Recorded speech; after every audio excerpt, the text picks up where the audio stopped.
Vande Bharat train service ആരംഭിക്കുന്നതുമായി ബന്ധപ്പെട്ട് O Rajagopal മാധ്യമങ്ങളെ കണ്ടിരുന്നു. അതിലേക്ക്. ഓണമല്ല, എൻ്റെ പേര് ഓണമാണ് എപ്പോഴും ഓർമ്മ വരുന്നത്. വിഷു ആശംസകൾ ഞാൻ നേരുന്നു. ക്ഷമിക്കണം. ഏതായാലും ഇത് വർഷം തുടങ്ങുന്ന ദിവസം നമ്മുടെ പരമ്പരാഗതമായ രീതിയിൽ തുടങ്ങുന്ന ദിവസമാണ്. ഇന്ന് ഒരു സാധനം റെയിൽവേ രംഗത്ത് ഒരു വലിയ സംരംഭം ഇവിടുന്ന് ആരംഭിക്കുകയാണ്.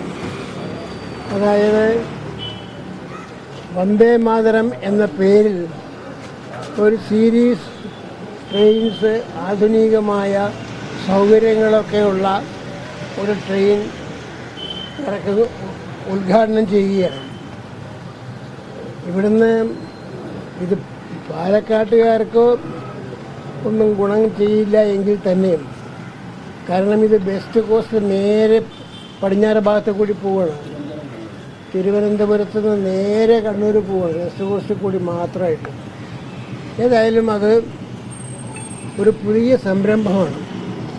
എനിക്ക് തോന്നുന്നു ഒരു റെയിൽവേ മന്ത്രി എന്നുള്ള നിലയ്ക്ക് ആയിരുന്ന സ്ഥിതിക്ക് റെയിൽവേയുടെ ചില ആനുകൂല്യങ്ങളൊക്കെ ഇവിടെ നമ്മുടെ കേരളത്തിൽ ലഭിച്ച കാര്യം എല്ലാവർക്കും അറിയാം.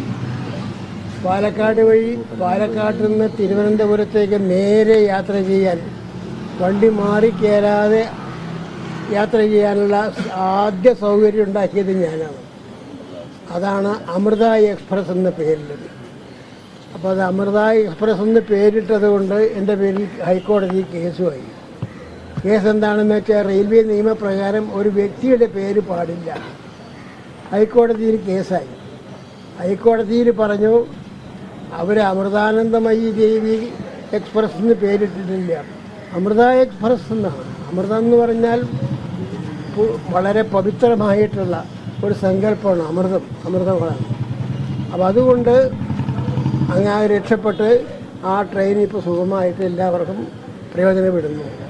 ഇതേമാതിരി തന്നെ വന്ദേ മാതരവും വന്ദേ മാതരം വന്ദേ ഭാരതം വന്ദേ മാതരം അല്ലേ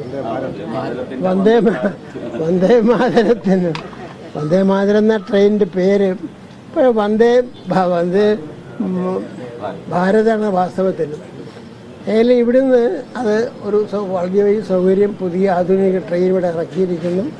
അത് എല്ലാവർക്കും, കേരളീയർക്ക് വിശേഷിച്ചും തിരുവനന്തപുരം ക്യാപിറ്റലുള്ള കൂട്ടർക്കും മലബാർ ഭാഗത്തേക്കൊക്കെ യാത്ര ചെയ്യുന്നതിന് വളരെ വലിയ സൗകര്യമുള്ള ഏർപ്പാടാണ്.